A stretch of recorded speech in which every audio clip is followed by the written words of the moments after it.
ये प्रतिशत का टाइप 10 है और इसमें इस तरह से सवाल पूछे जाते हैं कि ये देखो, चीनी के भाव में 20% की कमी हो गई है। अब एक व्यक्ति 36 रुपये में 500 ग्राम अधिक चीनी खरीद सकता है। चीनी का प्रति किलोग्राम प्रारंभिक भाव क्या था? ये पूछा उसने। क्या पूछा? प्रारंभिक भाव। देखो, हमने कहा 20% को क्या लिख सकते हैं? 1/5। ठीक। क्या कह रहा है? कमी। माइनर। क्या कह रहा है? कमी। ठीक। हमने की भाव।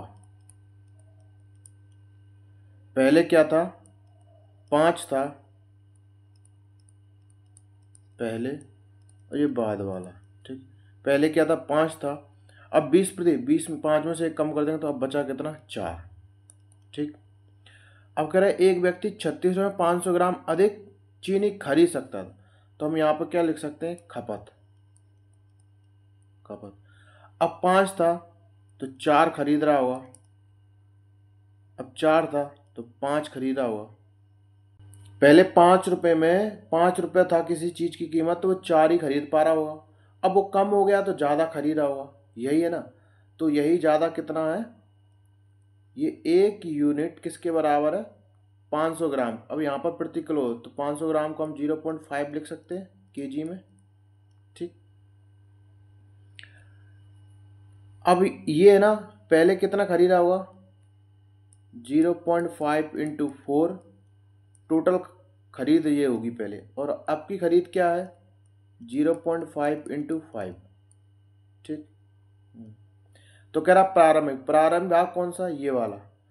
तो ये 36 रुपये में पहले इतना खरीदा हुआ, अब 36 रुपये में 500 अधिक खरीदा, मतलब 36 ही रुपये में ये 500 अधिक खरीद पा रहा है, क्योंकि वो भाव है ना, जो कीमत है ना, वो कम हो चुकी, इसलिए वो 500 ग्राम उन्हीं पैसों में 500 ग्राम ज़्यादा खरीद पा रहा है। ये कहना चाह रहा है। ठीक है। तो कह रहा है कि चीनी का प्रति किलोग्राम प्रारंभिक भाव कितना? देखो, 36 रुपये बटे प्रारंभिक भाव कौन सा? ये पहले का भाव कौन सा? ये वाला। तो 0.5 इंटू 4, क्योंकि इससे प्रारंभिक भाव हो जाएगा प्रति किलो कितना ग्राम था। ठीक। 0 से 0 ऊपर आई 0, प्रतिशत से प्रतिशत को काटा तो 0 ऊपर आएगी, तो जरा काटो। 5 7 35 और 2 बचा, 1 बचा, 5 दूनी 10, 4 कम 4, 4 दूनी 8, ज़्यादा हो रहा है। 4 कम 4, 3 बची 4, 8 32, कितना हो गया? 18 रुपये। ठीक। इसका आंसर आया 18 रुपये। अंडों के मूल्य में 50% की वृद्धि होने पर 24 में 4 अंडे कम मिलते हैं। अब प्रति दर्जन अंडे का वर्तमान भाव क्या? क्या पूछा? अब इस बार क्या पूछा उसने? वर्तमान भाव। हमने कहा 50% क्या कर दी उसने? वृद्धि कर दी। 1/2 लिखेंगे,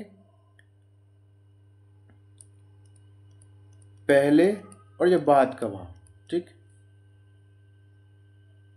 मूल्य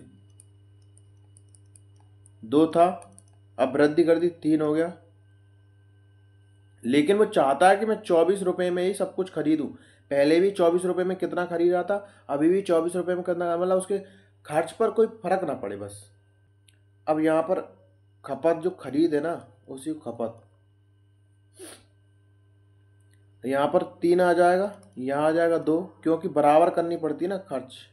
यहाँ पर वह बराबर करना, 3 2 3 दूनी 6, 3 दूनी 6, ये बराबर हो गए। ठीक है।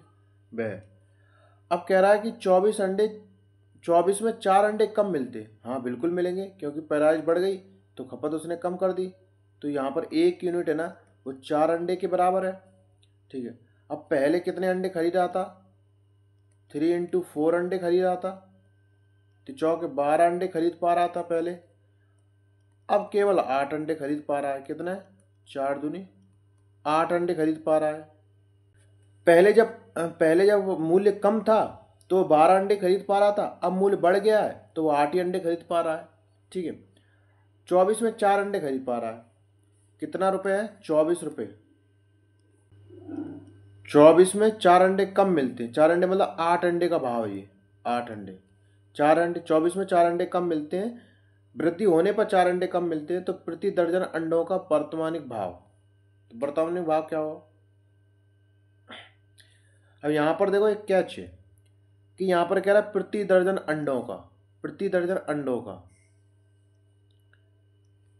वृद्धि होने पर 24 में 4 अंडे कम मिलते, तो 24 में 4 अंडे कम मिल गए, तो यहाँ पर 8 है, चाहे 2 इंटू 4 कर सकते हो, चाहे 8 लिख दो, इंटू, अब कह रहा वर्तमान भाव, वर्तमान भाव, अब वर्तमान भाव ये मत कर देना कि 8 ही यहाँ पर कर दो कि वर्तमान भाव पूछा, उसने पूछा प्रति दर्जन अंडों का वर्तमान भाव का प्रति दर्जन अंडे, प्रति दर्जन, एक दर्जन में कितने अंडे आते हैं? 12, तो यहाँ 12 हो गए, 4 दूनी 8 और 4 × 3 = 12, और ये हो गई 12 दूनी 24, 12 12 12 दूनी 24, 32 36, कितना आया इसका? 36 रुपये, ये इसका आंसर, ऑप्शन नंबर 3। अंडों के मूल्य में 20% की वृद्धि होने से 24 में 2 अंडे कम मिलने लगे। अब अंडों का वर्तमान प्रति दर्जन भाव, इसमें भी प्रति दर्जन भाव पूछा, कितना? प्रति दर्जन भाव। अब पहले तो पहले वाले सवाल में क्या 4 अंडे कम कर रहा था, अब 24 में 2 अंडे कम कर रहा। देखो 20% को क्या लिख सकते हो? 1/5 लिख सकते हो। तो मूल्य कितना है पहले का और ये बाद का? हमने 5 था, 5 में उसने वृद्धि कर दी तो 6 हो गया।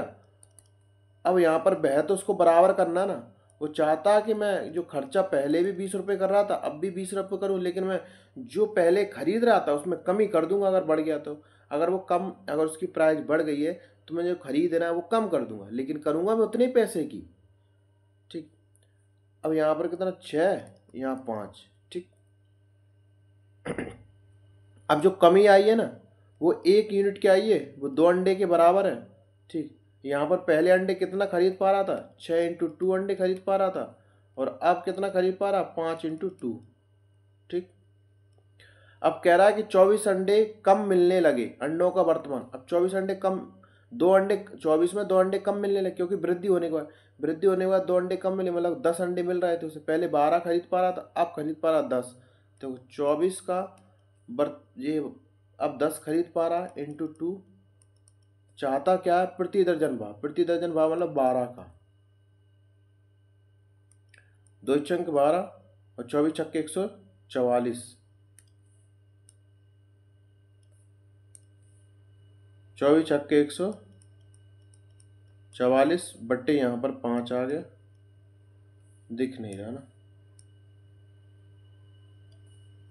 24 छक्के 144 बट्टे आएगा 5, 5 से काटो, 5 दूनी 10 और 4 बचे 40, 5 अट्टे 40, फिर 5 अट्टे 40, 0, कितना आ गया? 28.80 रुपये इसका आंसर, ऑप्शन नंबर 4। गेहूं के मूल्य में 20% की कमी होने से ललिता 300 रुपये में 5 किलोग्राम अधिक गेहूं खरीद सकती है। अब गेहूं का आरंभिक मूल्य प्रति किलोग्राम रुपए में था, ये पूछा। ठीक, ये भी सेम उसी तरह से सवाल है, 20% को 1/5 लिख सकते हैं। मूल्य में देखो पहले मूल्य 5 था, कमी करने के बाद 4 रह गया। ठीक है, अब वो चाहती है कि हम पहले भी 300 रुपये खर्च कर रहे थे, अब भी हम 300 रुपये ही खर्च करेंगे। पहले भी हम 320 रुपये खर्च कर रहे थे और अब भी मैं 320 रुपये खर्च कर रहा हूँ। तो पहले में क्या प्राइस किसी चीज़ की ज़्यादा थी इसलिए वो कम आता था तौल में, और अब उसकी प्राइस घट गई है, मतलब उसका मूल्य घट गया तो तौल में ज़्यादा आएगा। वही ज़्यादा कितना दिया उसमें? 5 किलो दिया है। ठीक, यहाँ पर देखो 4 बराबर करना पड़ेगा क्योंकि हमको तो 320 ही रुपये मिल रहा है ना। तो ये 1 यूनिट ज़्यादा है, वो किसके बाद 5 kg के बराबर है। तो हमने कहा पहले कितना खरीदता था वो? 4 × 5 kg, और अब कितना खरीदता है? 5 × 5, क्योंकि कम होने के बाद प्राइस। अब कह रहा है 300 रुपये आरंभिक मूल्य। आरंभिक मूल्य कौन सा है? ये वाला, पहले ये वाला आरंभिक मूल्य। ठीक, तो 320 रुपये में कितना खरीद पा रहा है कि भाई 4 × 5, 4 8 32, 80 हो गया, और 5 कम 5 और 3 5 छक 30, 16 5 80, कितना आ गया? 16 रुपये, 16 रुपये प्रति किलोग्राम। अब चीनी की कीमत 10% कम हो जाने पर उपभोक्ता 270 में 5 किलोग्राम चीनी ज़्यादा खरीद सकता है। तदनुसार चीनी का मूल्य कीमत और कम हुई कीमत का अंतर प्रति किलोग्राम कितना है? ये आप पीजी कर लेना, मतलब अपने घर पर करके लाना और कमेंट में घर से करना।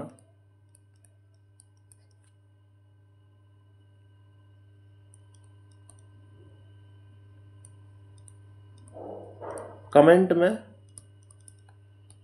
इसका उत्तर देना, ठीक। ये घर से करना और कमेंट में मेरे को उत्तर देना, जिसका सही होगा मैं उसको बता दूंगा कि इसका सही है।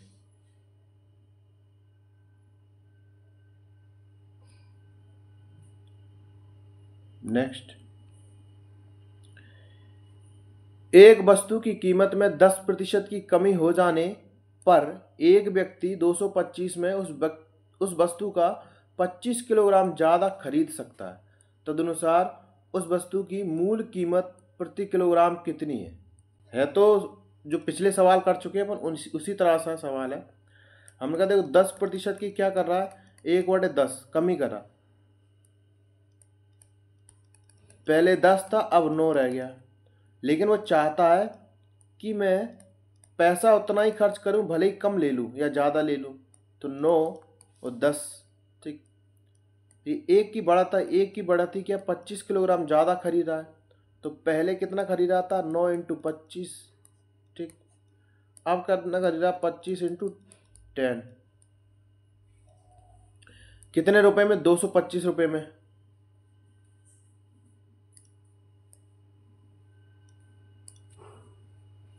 तो 225/9 × 25 और 25 अट्ठे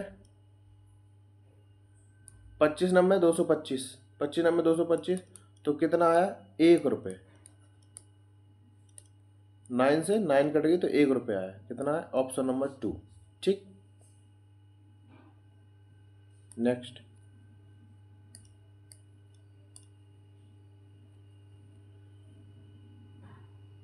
यदि चीनी का मूल्य 10% गिर जाता है तो किसी घर में चीनी की खपत की कितनी प्रतिशत बढ़ाई जाए ताकि चीनी पर होने वाले व्यय में कोई गिरावट ना आए? देखो मैं कह रहा था ना, वही सवाल आ गया। खपत में कितने प्रतिशत की बढ़ाई जाए कि चीनी की व्यय में कोई अंतर ना आए, वो यही कहना चाह रहा। हमने कहा 10%, 1/10, कितना गिर गई मूल्य में कमी?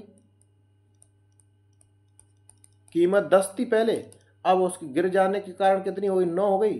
तो यहाँ पर कह रहा है कि जो व्यय है ना वो बराबर होना चाहिए, बराबर 1/1 का। तो खपत देखो 1/1 कैसे आ सकता है? यहाँ पर कितना जोड़े? यहाँ पर 9 कर देंगे, यहाँ 10 कर देंगे, 9 दाम 90, 9 दाम 90, तो बराबर आ जाएगा कि नहीं आ जाएगा? आ जाएगा।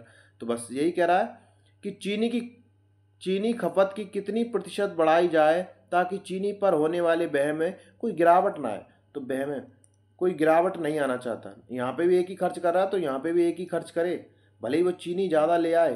अगर चीनी का प्राइस गिर गया तो कितना गिराना है? कितनी बढ़ानी? 1। किस में से बढ़ानी? 9 में से 1 बढ़ानी है, इंटू 100। हमने कहा 1/9 को क्या लिख सकते हैं अपन प्रतिशत में? 11 सही, 1/9% लिख सकते हैं। ऑप्शन नंबर 4, ठीक। नेक्स्ट,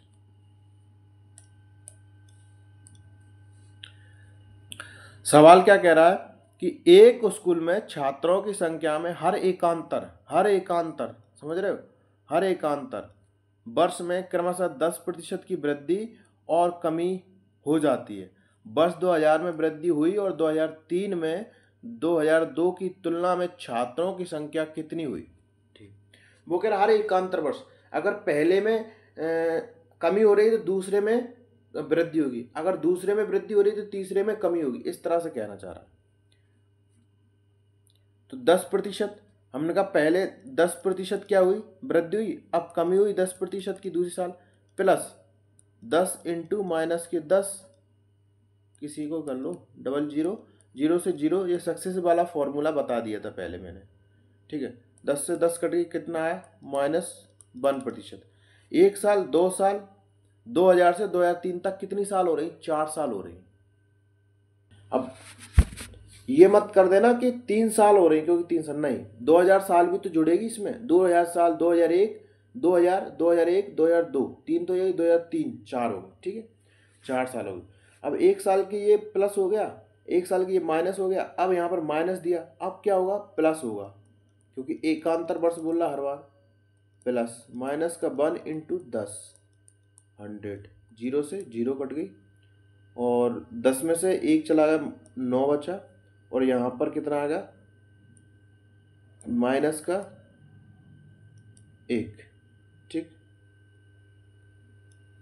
क्योंकि 10 नीचे है तो माइनस के में 1 लगेगा, तो माइनस का कितना आ जाएगा, 8.9% की क्या वृद्धि, क्यों, क्योंकि ये प्लस में है, ये इसका उत्तर है, क्योंकि हर एकांतर वर्ष में बोल रहा है कि वृद्धि होती है, कमी होती है, वृद्धि होती है। यहाँ पर कमी हो गई 2003 में, यहाँ पर वृद्धि हो जाएगी 2003 में, यहाँ पर 2002 में कमी हो गई, क्योंकि पहले वर्ष, दूसरे वर्ष, तीसरे वर्ष, चौथे वर्ष हो गया। तो 2000 की तुलना में छात्रों की संख्या कितनी वृद्धि हुई, 8.9% की वृद्धि हुई।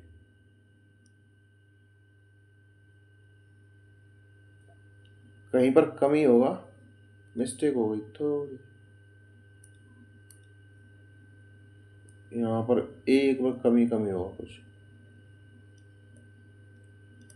कमी, ये कमी, ठीक।